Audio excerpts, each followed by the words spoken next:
Um, so yeah, see at this, I don't know who this is. Stop picking your nose. Ew. What? Why were you just picking your nose like that? Ew. I've checked it now. What else? What do you want me to check? See, see, see. Oh, the this thing.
That I don't know.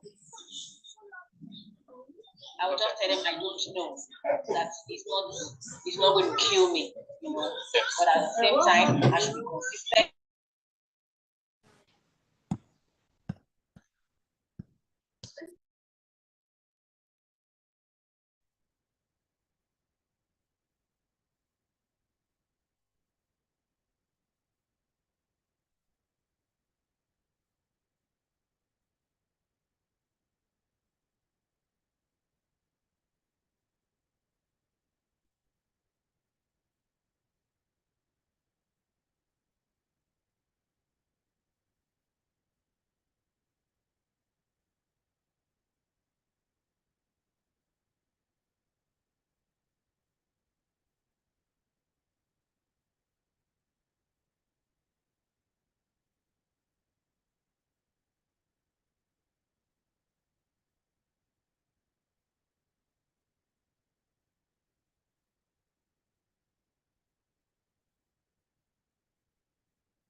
Hello, everybody. So I'm going to give everyone 5 more minutes before we start, just to let other people join.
What did you throw?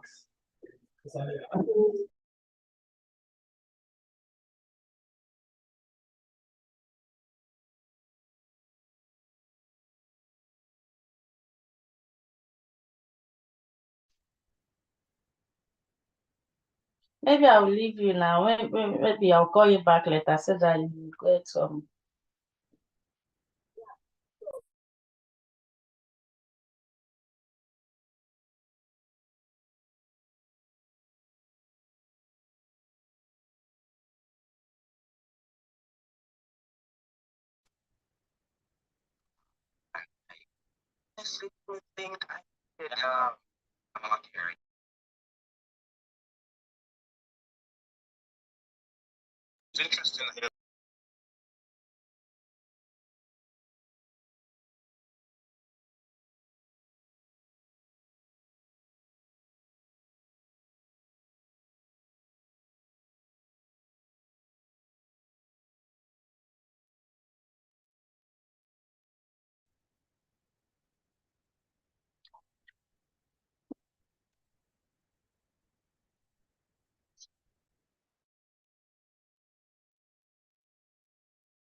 Hey, hello everybody. My name is Isla, and I just want to welcome everybody to another one of our mental health workshops. I would like to introduce Dr. Blackwood, our guest speaker. So a warm welcome and thank you to Dr. Blackwood for being here and facilitating our workshop. I would also like to thank all the members who have joined and will be participating in today's workshop. And I would also like to mention that all attendees will be entered in a raffle for complimentary Cineplex tickets. And another reminder, if you could all please use your first and last name for your display name, just to make picking the winner a little bit easier. And with that being said, I'll pass it over to Dr. Blackwood to get our workshop started. Excellent. Thank you very, very much.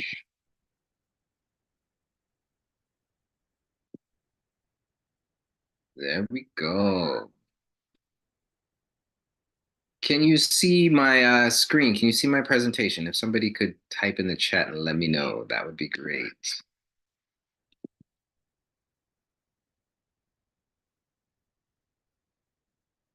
Yes, yes, yes. We got a live active group tonight. This is good. Thank you very much. Thank you very much. Well, I am very happy to be here. And we are talking about mental health tonight, and a young man that I worked with many years ago surprised me with a wonderful announcement that he was getting married. And I thought that was really, really good. It's exciting. It's a milestone. And, not too long before that, maybe a year before that, he let me know he was graduating from university, which was another wonderful milestone. Now, these might seem like common events and experiences, but I get really happy when I hear about these things from people that I've worked with because, like this particular young man, I know the extent of challenge that he faced, the anxiety, the depression, how it immobilized him, how there were moments where he didn't think he was going to get through high school. He had to leave high school. There were moments where he didn't have anywhere to live. So sometimes we see people moving through life and we don't really understand how challenging moments of their lives have been. Well, what I want to know and why I'm starting off with this story is that it is possible to work through anxiety and to deal with depression. It really is. But if you're going to make a breakthrough into the best and rest of your life, if you're going to break through anxiety and know how to maximize the moments, the same moments that will make or break your life, you're going to answer these two questions. Who am I and how do I want to be in this moment? In this moment, who am I and how do I want to be? Why is this important? Why are these questions important? Well, now, in this moment, we get to consider this idea that now is always the most important moment of your life. I know it sounds strange because we often think about the future being better. The future is more important, but I want you to give it some real thought. I'm Dr. Andrew Blackwood, also known as Coach Drew, the coach of choice for people who are ready to break free from anxiety. We're going to talk about what anxiety is and how to break through it and maximize the moment. But first, I want to be clear about the cost of anxiety. Anxiety robs us of focusing on the opportunity to be who we really are in the present. You see, everything we do is based on an awareness of who we are, how we feel, and what we believe. What you choose to do today is shaping how ready you are for tomorrow. This moment matters and is preparation for the next. We can't determine future events. Try as hard as we want to manifest and to predict and do all this stuff. We can't control it. But every day, we are conditioning ourselves. We're conditioning our ability to respond to the challenges and opportunities that life will bring.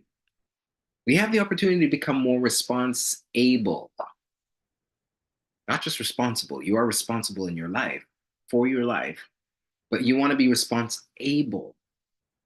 You want to be able to respond and not just react. So on some level, we are actively impacting our future right now. If you think about running a marathon, some of you might not want to think about running a marathon, but just consider the idea. Would you wait till the day of the marathon to begin training? You probably wouldn't. That wouldn't make much sense. The time to get ready for the opportunity of a lifetime is not when the opportunity comes. It's always right now, here in the present moment. Right now is all you have, and guess what? Right now is all you need. Now, some people, they get hung up on their past, thinking that it's the past that determines their future. This is not true. I know the past has an incredible impact on us, but the past does not shape us. The past is merely one ingredient in the cake that we're baking. But you get to determine the shape the cake will take, what size the container is, what other ingredients will you include, what do you want it to taste like? The choices you make today are more important than the experiences of yesterday. I was trying to help my 4-year-old foster son just this morning to be courageous and go upstairs without anybody else being up there, because he has this habit of refusing to go upstairs. Doesn't matter how badly he needs to use the washroom, he won't go unless somebody goes upstairs with him. So I'm trying to help him define, what is the problem here? I want him to get clarity about his fear. And today it's just like, I don't like the dark. I'm like, well, you have nothing to fear just because it's dark. You're in the dark quite often. In fact, just close your eyes. You'll be in the dark. He closed his eyes and just screamed. And then we both laughed because it's funny. He's a funny 4-year-old.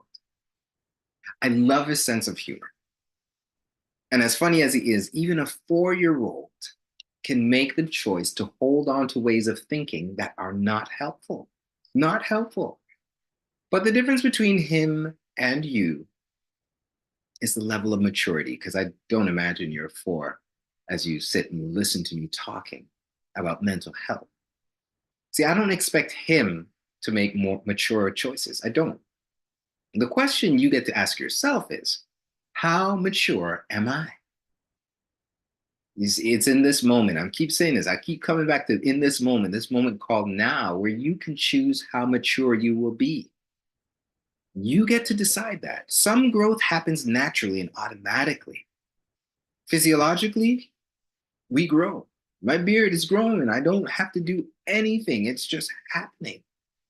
But when it comes to maturity, that quite often depends on our choices. You can choose to exercise wisdom. You can harness the power of the past and prepare for the future or not. The choice is yours. You can maximize this moment by being the version of you that will be the most proud moment you will ever experience. You get to decide that. The most wise and courageous version of yourself, you get to decide if you will be that way today. But how do we do that? How do we make those choices? By breaking through anxiety. What does anxiety have to do with maturity and our choices? Well, in order to answer that question, we get to take a look at what anxiety is. I know anxiety from the inside out.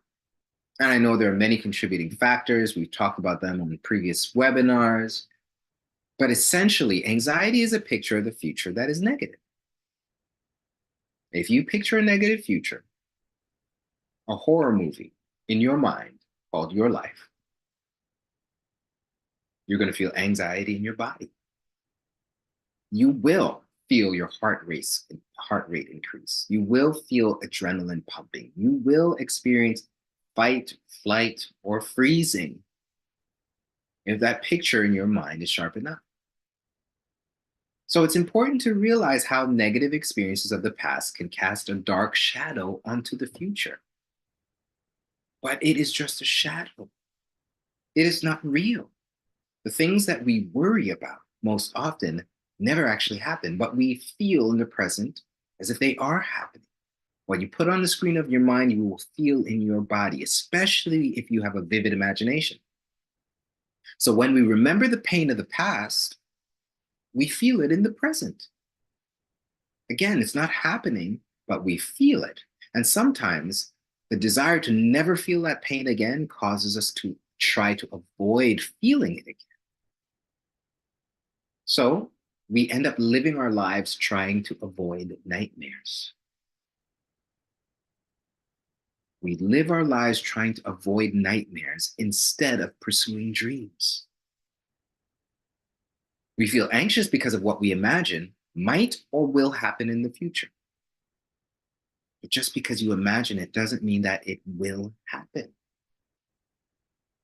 I want to make these concepts clear before we move on, because it's really, really important. What you put on the screen of your mind, you will feel. It is a natural part of humanity. So if you are struggling with anxiety, it's important for you to realize, yes, there are many factors, but what you imagine, you will feel in your body. So learning how to navigate your own thoughts is critical. Let's navigate a little bit deeper, because we typically experience anxiety in 2 forms. One, the clear kind, when you know and you can describe what you're afraid of. That's kind number 1, the clear kind. Then there's number 2, the ambiguous kind. The kind that you feel, but you can't really see clearly. You know that you're upset by something, you're anxious, you're feeling these emotions and physiological sensations in your body, but it's not clear. When I work with people who feel anxious, one of the things we do is shift from the second kind of anxiety, the ambiguous kind, we move it over to the clear kind. But won't that make the person more anxious? It usually does for a moment. But that's why we prepare ourselves to tolerate what we become aware of. Excuse me. There's a 3-step process to internal healing and growth. Okay? I call it the ATI process: awareness, tolerance, and intentionality. Anywhere you hear me talking about therapeutic healing, growth and all this stuff, pay attention. You'll see the ATI process playing itself out. I talk about it in my free online course called 6 Keys to Effective Journaling. If you're ever interested and you want that, just head over to my website. On the resource page. There will be a link there. And if I've updated it since you're visiting and it's no longer there, shoot me an email and I will get it to you, info@coachdrew.ca. But the reason why I've reflected and labeled this process is because I've seen it through all 18 years of my work. These 3 things are essential. We want to bring awareness or light to what is causing us to feel anxious. And when we do, it's going to be important for us to tolerate those sensations, those feelings of the emotions, so that we can be intentional with how we move forward. Now, a lot of people blame uncertainty for their level of concern. But there's a difference. There's a big difference between uncertainty and anxiety. They are not the same. Uncertainty is what we experience when we are unsure, when there's something that is unknown to us. You don't know what I'm going to say next, but you're probably not feeling anxious about that.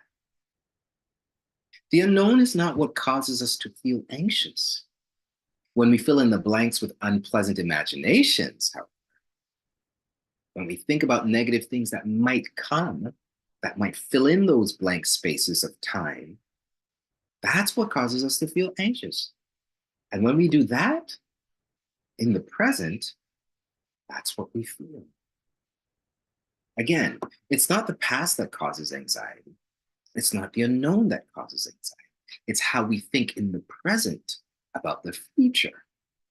That's what causes anxiety. So we're not aware of what's coming our way. It could be good. It could also not be good. And we're not in control of what is coming. But rest assured, we will have the opportunity to respond to whatever comes. That's what life is. It's our response to situations. This is where the heart of confidence comes in. Confidence is knowing that we'll be able to handle whatever comes our way.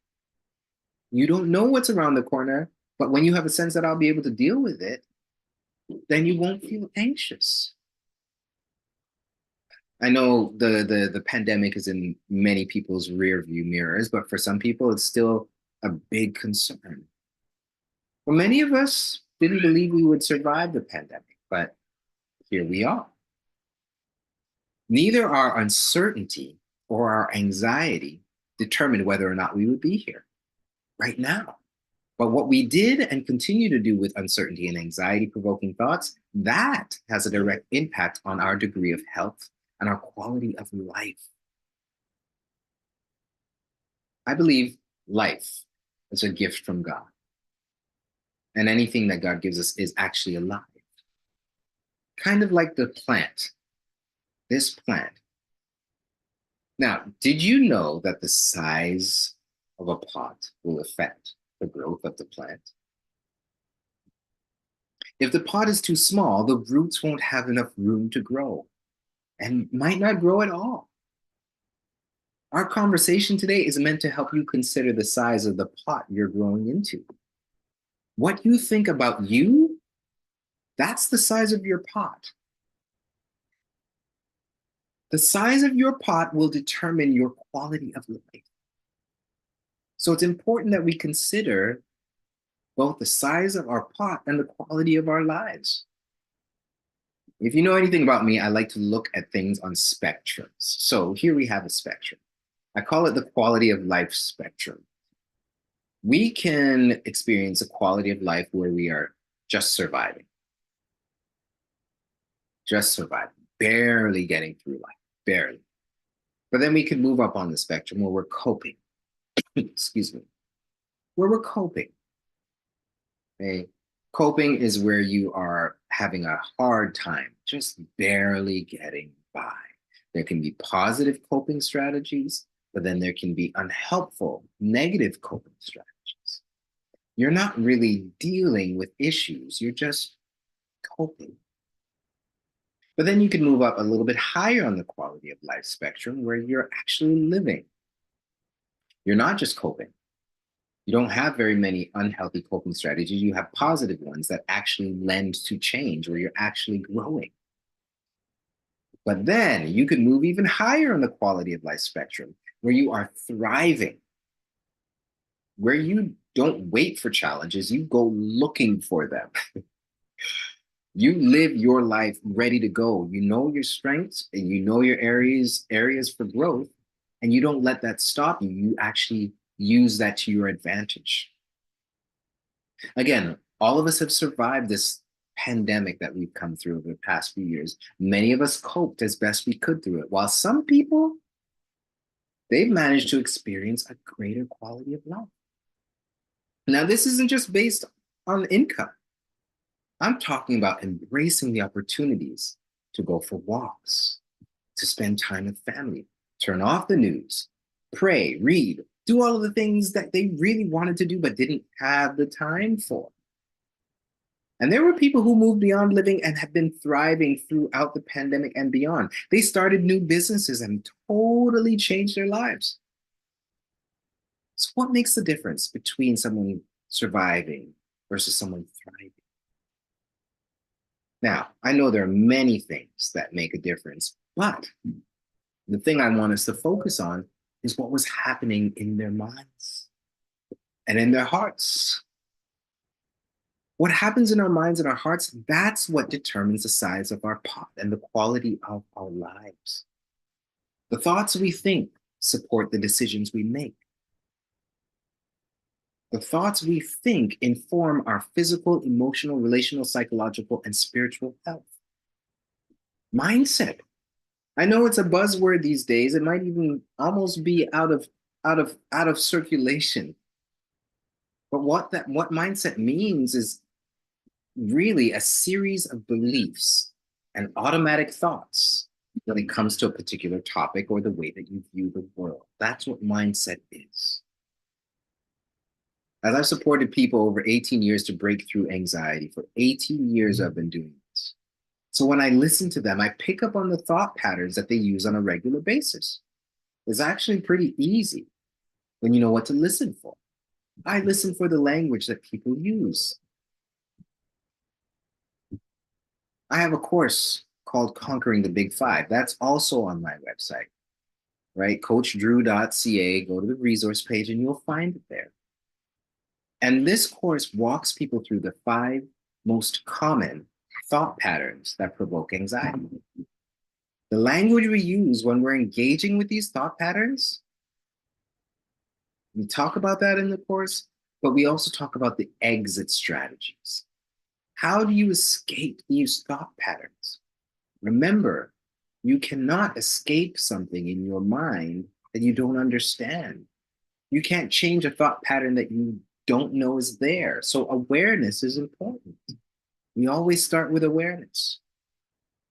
So if you tend to feel a lot of pressure when you have a list of things to do, for example, you're not alone, because I can relate to that.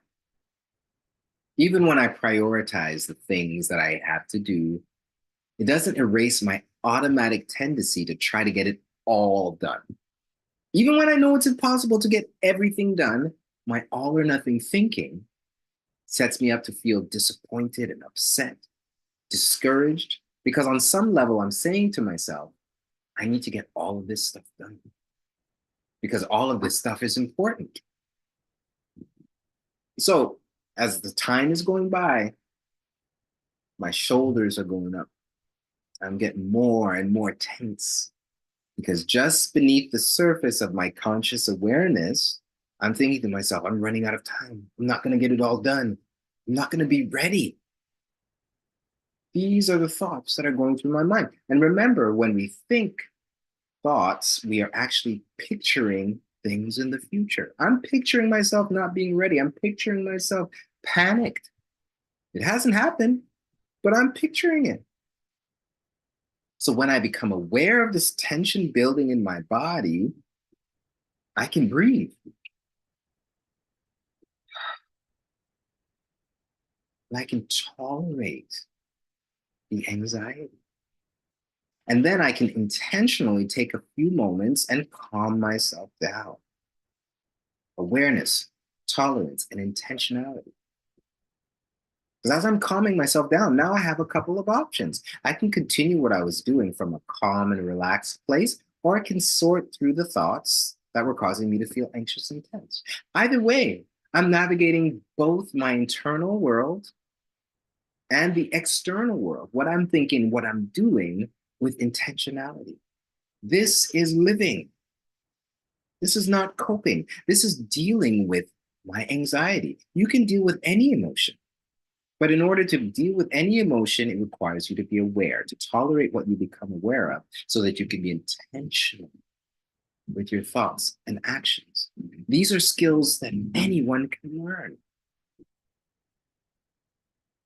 So by now, I imagine that you can see how important the awareness of what you're feeling and the ability to tolerate those feelings enough to calm yourself and then be intentional to address your own thoughts can be. They don't teach this stuff in school.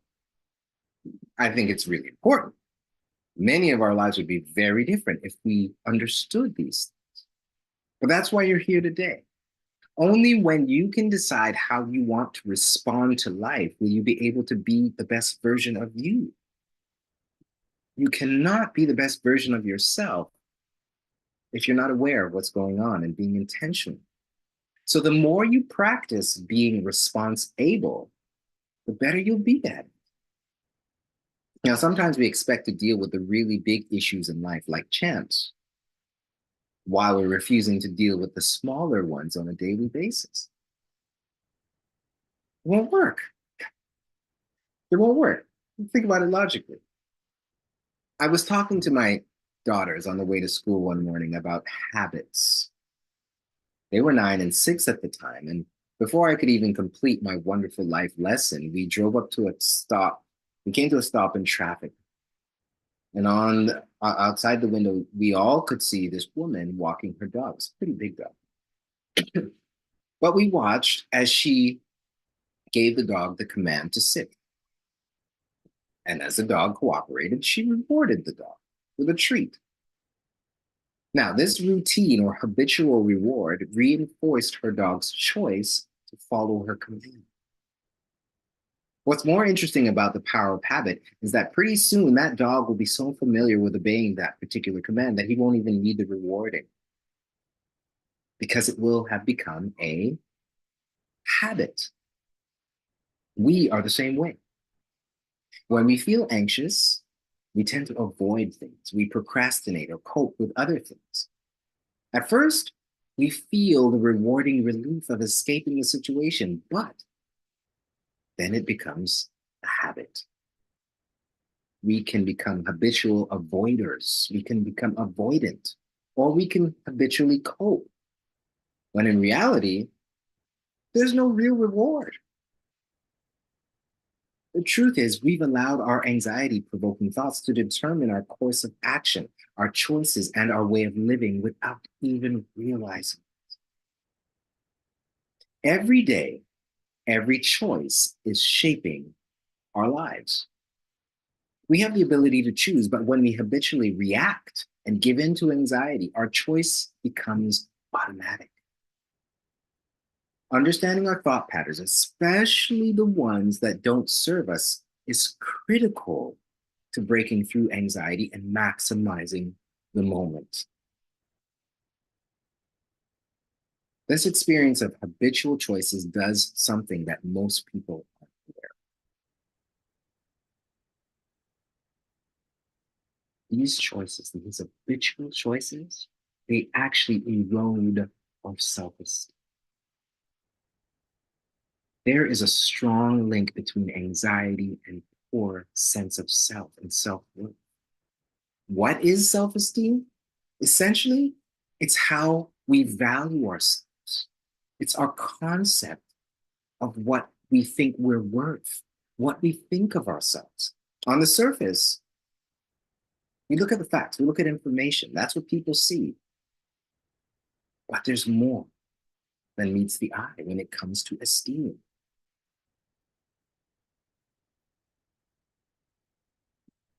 I like to break it down this way. Information, what we know about ourselves, right? That's what we think about ourselves. But then there is what we believe about ourselves. So you can know something in your head, but you can also believe something in your heart, your deep down in your soul, your entire being. This is the difference between a cognitive self-concept and an experiential self-concept. There's what you know, which is just information, but then there's what you feel. There's what you know about you, but then there's what it feels like to be you. We live and we make choices from this experiential place, this place of feeling. I had the privilege of working with a woman who had recently retired. She was in her 60s, and this was a professional woman, a profound, wonderful experiences, traveled the world, managed teams, and won awards of major companies.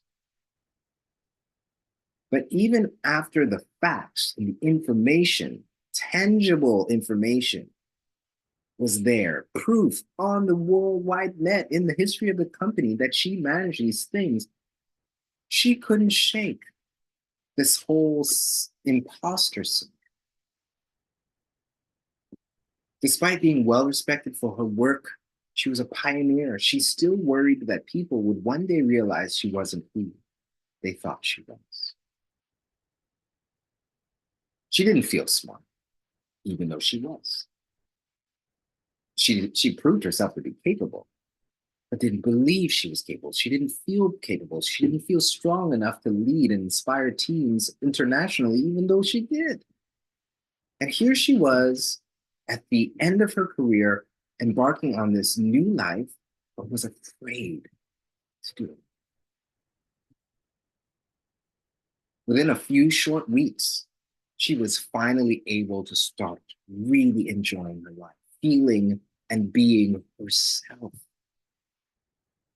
She no longer said and did things that she didn't really want to and make concessions for other people's inappropriate behavior and expectations. She stopped doing that. It was as if she finally grew into her true self. Now she's enjoying her life and her retirement the way that she really wants to.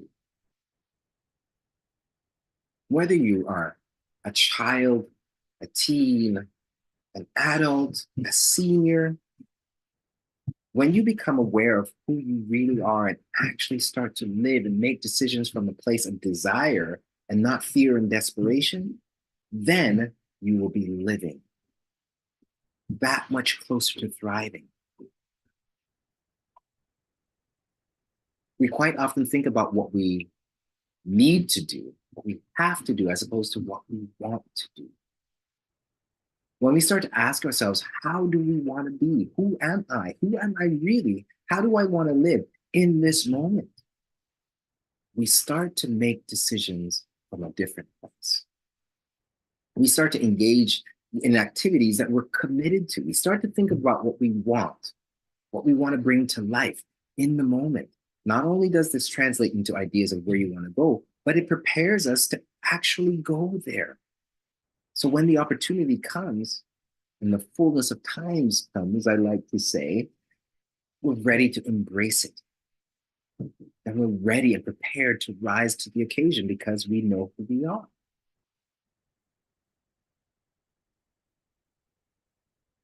Again, we're about to head into our Q&A portion of the evening, but let me say this. Sometimes we miss the opportunity to get ready for the life we want to live. when we avoid situations and we live our lives just getting by, just coping, we don't actually practice. We don't exercise the parts of ourselves that will be required of us in the future that we actually want. I tell the people I work with that it doesn't make sense to wait till the day of the opportunity to begin getting ready for it. Today is training day. Every day is training day. Every challenge you face is at the very same time an opportunity. It's the opportunity for you to be the best version of you. You might not realize it, but by focusing right now on who you are and who you want to be, and taking every bit of energy you have to make use of this information and see how you can apply it right now, right here, right now, today, you're maximizing the moment. Who are you? How do you want to be? How do you want to live in this moment? That's not a question for you to ask yourself tomorrow or sometime in the future. That's a question you get to ask yourself now. And when tomorrow becomes now, you get to ask yourself the question again and again and again.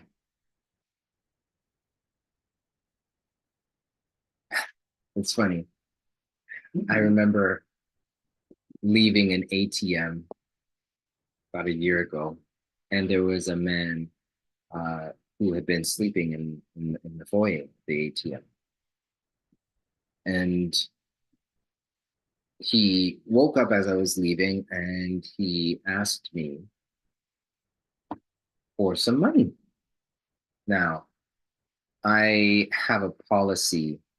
Typically, I don't give people money. Excuse me. I would sooner ask them if they want to go and grab something to eat. If I have the time, I would gladly spend the time with them and have a meal. And he turned me down. Brother said, no, I can't do that. I said, really, it's no problem. It's something that I want to do. And while he said, I don't want to put you out of your way, on some level, I think he was saying, I'm not worth it.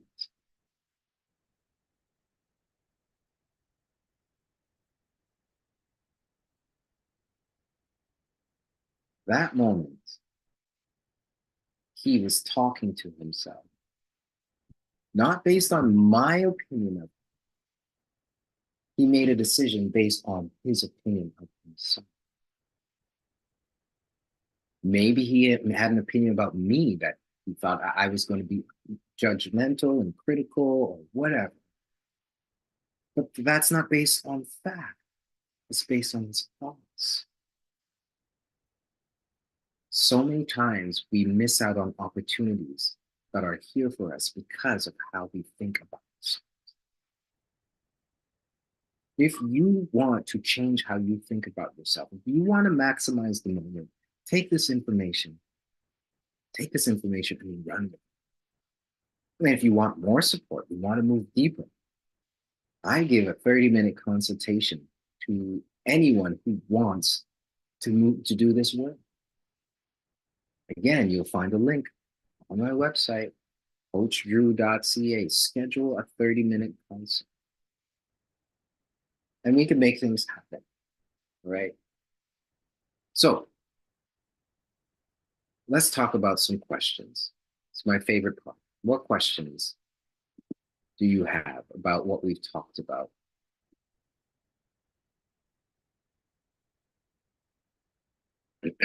One of the questions that I get most often is, Coach Drew, I've been here for so long. I've been thinking this way for so long. Can you actually help me? The answer is yes. Whether you are a teen or a senior or a child, it really doesn't matter. How we think is really the way that leads us to make decisions. How we think informs how we feel, and how we feel informs how we live. When you understand that, you can actually change how you think, and you can change how you feel, and you can change how you live. That excites me. That excites me. So I'm opening up the chat. Are there any other questions?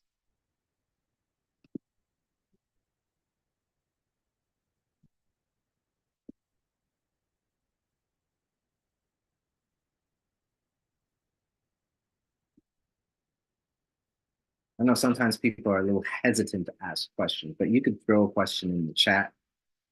You can send it to me privately if you'd like, and that's okay.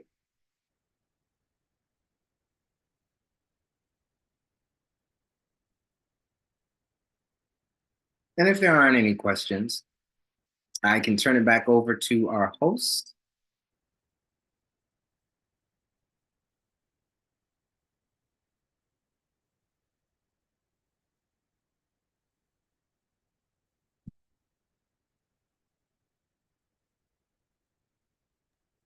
All right, I do see a few questions coming in privately, so thank you for taking me up on this offer.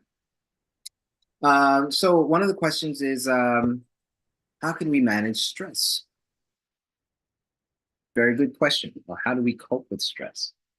So there is a difference between stress and anxiety. They're linked, but similar to uncertainty and anxiety, they're different. So I like the fact that you used the word manage stress, because stress isn't necessarily bad. We hear the word stress and we think negative, but there's bad stress and then there's good stress. For those of you who like going to the gym, it's a perfect example of good stress. You go to the gym to build muscle, and for most of us, we want to burn fat. But in order to build muscle, we've got to put pressure on the muscle. We've got to stress the muscle to the point where that muscle breaks, tears, and repairs and gets stronger. So it's actually good for you. It's actually good. So that stress doesn't necessarily mean it's bad. However, if you go to the gym and you work out too long, too hard, you don't give yourself rest, you don't drink water, that turns into bad stress. So sometimes we find ourselves in stressful situations, but the stress isn't bad. You have a challenge at work, you can rise to the occasion. However, if that challenge is not sustainable over time, and you have an expectation of yourself to sustain this over time, then it becomes negative stress. It becomes bad stress. Bad stress is not something you want to manage ongoing. Bad stress is what you want to alleviate. Good stress, that's what you want to manage. And so how you think about this is important, because sometimes we think of this negative stress, this unsustainable, unrealistic environment or situation, and we think to ourselves, I have to stay here. I don't have any other options. What kind of thought pattern is that? It's the same one I talked about earlier. It's all or nothing. I have to. There's no other options. That is going to create a picture of your future where you are trapped. And if you feel trapped, don't think you have control. Don't think you have options. You are going to feel anxious. You are going to panic. That's not stress. That's stressful. Anxiety feels a whole lot like stress in the body. But it's not stress. It's anxiety that is stressing you out. So again, we want to be aware of what we're thinking. We want to be able to assess the situation, but we have trouble intentionally assessing the situation if we're panicked because of the anxiety. So you want to be aware of what you're feeling, tolerate those feelings, breathe, learn how to calm yourself, right? Take a free course called Effective Journaling so you know how to tell the difference between your emotions and your thoughts so that you can be intentional about managing those thoughts. And if the situation is unhealthy, unsustainable, then you can be intentional about making decisions. You can consider what options you want to take so that you can live and not just cope. So that's a great question. There's a difference between anxiety and stress. There's good stress, bad stress, and then there's anxiety, which will stress you out. They're different. So this, I think, answers that second question. The next question, how can I overcome anxiety? I think that was a perfect example, right? Everyone's a little bit different. So I don't want to oversimplify either the experience or the process of dealing with anxiety because everybody's a little bit different.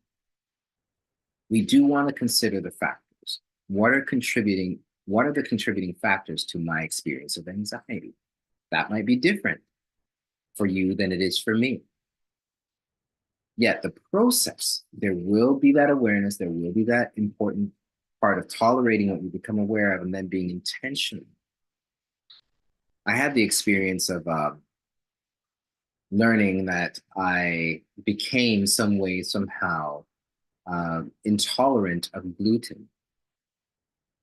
I have what's called a non-celiac gluten sensitivity. I love me some roti. I love beef patties, spicy ones, Allen's pastry from Peanut Plaza in North York. Okay, I now live in St. Catharines, but I would make the trip regularly if I could eat it, but I can't anymore because of this gluten thing. The reason why I'm talking about it is because for a period of 18 months, I was suffering. I had trouble managing my executive functioning, my mental health. My thinking was slow, my processing was slow, my speech was slurred. I was falling asleep around the wheel. My mood was unstable. I was highly irritable. I couldn't remember things. I couldn't even find words to share with people because what I had eaten was impacting me. I had no idea gluten could impact someone's mental health. I thought it was just all gut and stomach, painful issues. No pain, no digestive issues with it. It impacted my mental health. My anxiety was through the roof. My sadness, I was crying over spilled milk, literally. My wife came in the kitchen and was like, Andrew, why are you crying? I spilled milk. I was distraught about milk. So how you feel may have different contributing factors. Excuse me, different contributing factors. So you want to consider what's contributing to it. But even when you do, you will get to move through a process.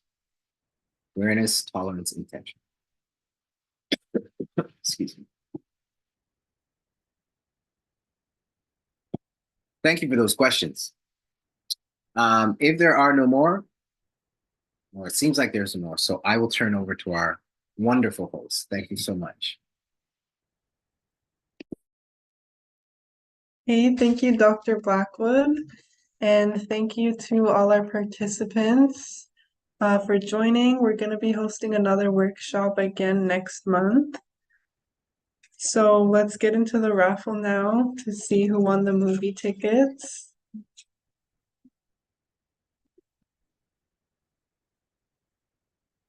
Bliss Kamingi.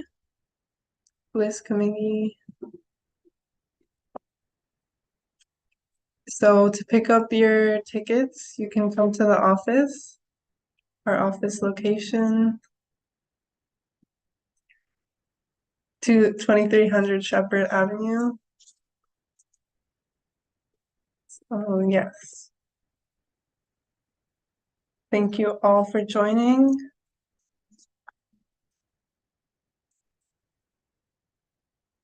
Thank you.